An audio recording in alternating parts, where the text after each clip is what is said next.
For a show that's been on for nearly 20 years, SpongeBob Squarepants has gone through its fair share of rumors, theories, and urban legends. Through the years, these theories have grown so much, people pretty much treat them like facts. Turns out, these so-called facts are actually lies. But don't worry, we all fell for the same rumors and theories over the years. Now let's recap the SpongeBob lies multiple generations have believed over the years and get this Bikini Bottom information right once and for all. Alright, let's do it for real.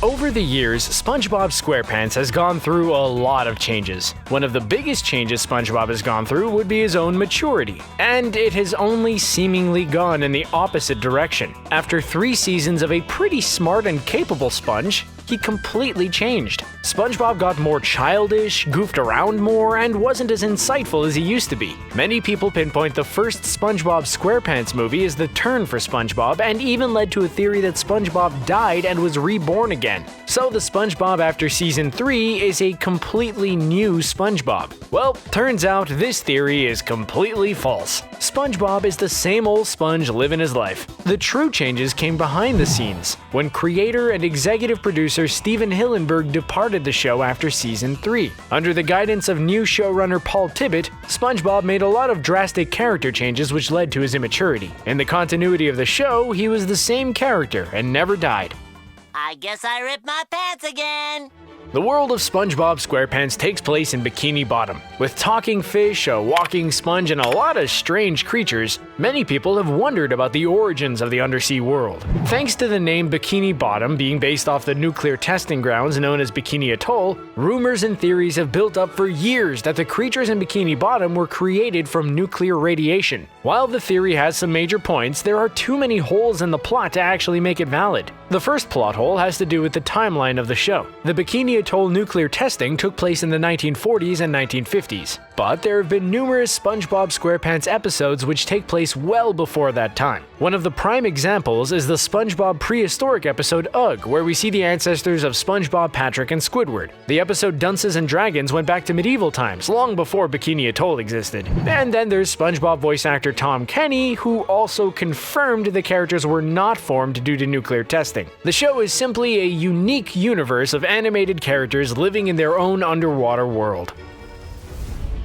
In one of the more sick and twisted SpongeBob theories, Mr. Krabs has been making bank on the Krabby Patties for so long because they're made out of actual crab. Yep, millions of fans just assume Mr. Krabs is so money hungry he would just become a cannibal crab in the process. While the theory definitely does have some crab legs to it, it's not true. Oh, good. First of all, there would be a much deeper meat in the sea Mr. Krabs could use. Maybe something like a tuna. Deshelling and getting all the meat out of those crabs would increase the costs astronomically. And Mr. Krabs would become so desperate to produce these patties, he would sell his own legs if the patties actually used crab. Want a more convincing theory? The patties are made with whale. One huge whale would provide plenty of fat, could make hundreds of patties, and it helps explain Pearl. Okay, that's enough! On Nickelodeon, shows have come and gone over the years. Somehow, SpongeBob has managed to outlast them all, churning out over 240 episodes over the course of 12 seasons. And all along the way, die-hard fans had to deal with some pretty cruel rumors. Rumors that SpongeBob was getting cancelled. Of course, a cash cow like SpongeBob wouldn't go away from Nick, but the rumors spread like wildfire over the internet, multiple times. The first big one came in 2013 as rumors spread all over social media. 3 years later, more rumors surfaced and people seemed to believe them just because SpongeBob was featured in the post. And even now, as SpongeBob plans his big 20th anniversary, the cancellation rumors persist. But the show is far from over. Specials and movies are planned along with some spin-off shows featuring other characters from Bikini Bottom. Let's just put it this way. People who grew up watching SpongeBob are now raising children who watch the show. And we don't see an end in sight.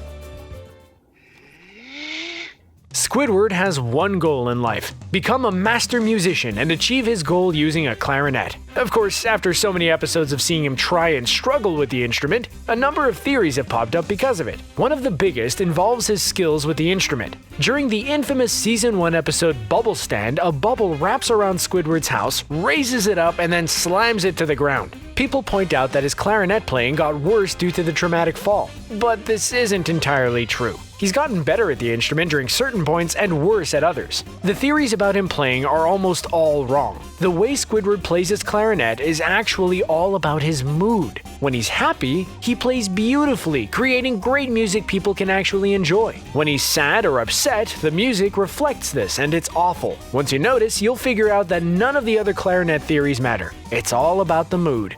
Whoa! The world of SpongeBob Squarepants is filled with all types of unique characters. The uniqueness of these characters have led to one of the most popular theories ever, that the main SpongeBob characters represent each of the 7 deadly sins. This includes SpongeBob's lust, Gary's gluttony, Squidward's wrath, Patrick's sloth, Sandy's pride, Plankton's envy, and Mr. Krabs' greed. While specific traits can be applied to these sins, the truth is that the characters are a lot more well-rounded than this. The greed from Mr. Krabs could also apply to Plankton. Gary's gluttony? That could apply to Patrick as well, or even Squidward when he was obsessed with Krabby Patties. The sins listed are pretty much what creates the drama, conflict, and tension in every show and movie. And it's not just limited to SpongeBob SquarePants. What's that?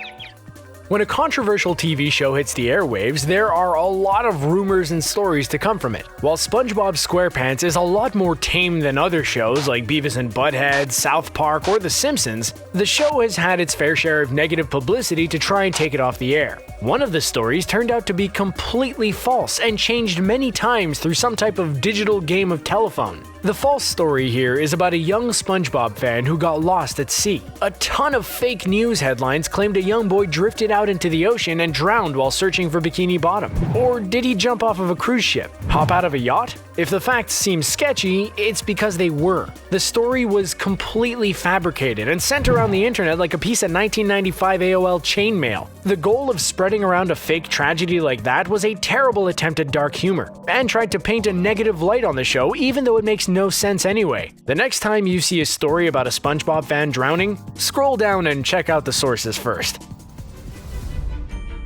Where were you the day you found out Squidward was an octopus and not a squid? If you were like us, probably laying on the couch scrolling through random memes until it came up and changed your view of SpongeBob forever. Yep, turns out Squidward is not a squid, but an octopus. We guess Octoword didn't have the best flow to it. We normally wouldn't think too much into it, but the naming scheme is pretty simple on the show. SpongeBob is a sponge. Patrick Star is a starfish. Sandy the squirrel is a squirrel. Plankton is plankton. You get the point. So then why did they name Squidward after a squid? Just to mess with our heads? Wait a minute, this isn't some kind of prank, is it? According to our wiki research, the octopus and squid are technically a part of the cephalopoda class, but they're clearly different species. It'd be like naming Sandy the squirrel Sandy the chipmunk, but keeping her as a squirrel. While the show may have lied with the name, the clues were pretty much there, especially during any puppet scenes when it was pretty clear Squidward was an octopus. The reason he only has 6 tentacles on the show? They're easier to animate. Just ask the 7-limbed octopus in Finding Dory. 8 is extremely complicated. Now that's more like it.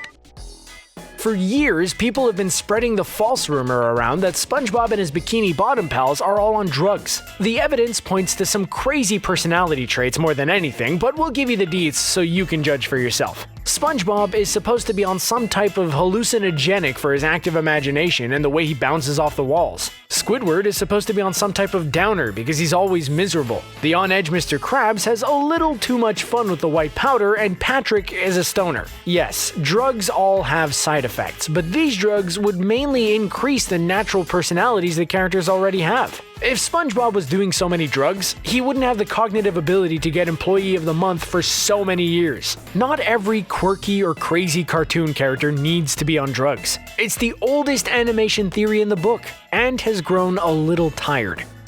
Oh, sure, right. Forget Maroon 5. Super Bowl 53's big halftime show was built around the hype of a special appearance from none other than SpongeBob himself. Rumors were spread in the weeks leading up to the big game, and people were expecting to see some new animation, or at least an onstage hologram of SpongeBob singing Sweet Victory in the classic episode Band Geeks. Instead, we were treated to a brief clip that really made no sense with the rest of the halftime show. Too bad that didn't kill me. And diehard SpongeBob fans felt betrayed at the lies of a special appearance of the character. Instead of watching the Super Bowl halftime show, you were probably better off watching the whole Band Geeks episode instead. So not only was the game a low-scoring dud, but the halftime show also failed to live up to expectations. Thankfully, the Super Bowl occurs every year, and there's plenty of time for redemption. As long as I'm with you, I'm complete. So now it's your turn to admit the truth. Which of these lies did you fall for? Any crazy theories we missed? And are you hyped up for the 20th anniversary of SpongeBob? Let us know in the comments, and don't forget to subscribe to ScreenRant for more great content.